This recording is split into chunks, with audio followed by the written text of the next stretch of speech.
Kejaksaan Tinggi Kejati DIY telah meningkatkan status seorang saksi menjadi tersangka dalam perkara tanah kas desa. Tersangka tersebut berinisial ANS 44 tahun. Sinta Ayu Dewi RRS HMH selaku Koordinator Bidang Pitsus Kejati DIY menjelaskan, ANS saat ini menjabat sebagai salah satu perangkat desa dengan posisi sebagai Jogoboyo di Nologaten. Untuk tindak pidana yang dilakukan, Sinta menambahkan bahwa sebenarnya kasus tersebut merupakan pengembangan dari perkara yang sebelumnya, yaitu perkara dari salah satu yang saat ini sudah diputus dengan inisial RS. Di samping itu, perkara ini juga merupakan pengembangan dari kasus yang melibatkan tersangka dengan inisial AS yang saat ini masih dalam persidangan.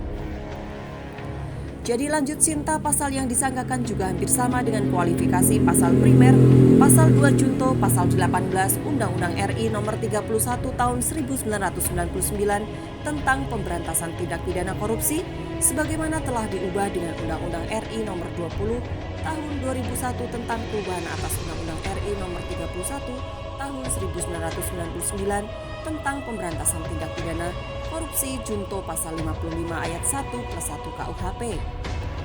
Sementara itu, subsidiarnya yaitu diatur dalam pasal 3 junto pasal 18 Undang-Undang RI nomor 31 tahun 1999 tentang pemberantasan tindak pidana korupsi, sebagaimana telah diubah dengan Undang-Undang RI nomor 20 tahun 2001 tentang perubahan atas Undang-Undang RI nomor 31 tahun 1999 tentang tindak pidana korupsi junto pasal 55 ayat 1 plus 1 KUHP.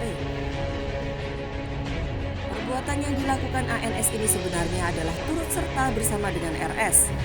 ANS yang bertindak sebagai Jogoboyo yang seharusnya memiliki tugas salah satunya yakni melakukan pengawasan terhadap tanah desa, di mana bagian dari itu adalah tanah kas desa.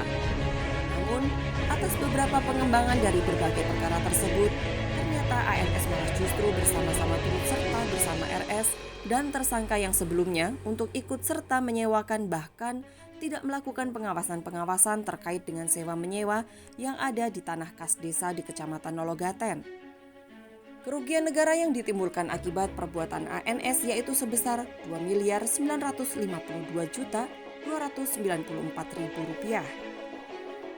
Dan juga Pak Tony kasih vaksin pada asisten khusus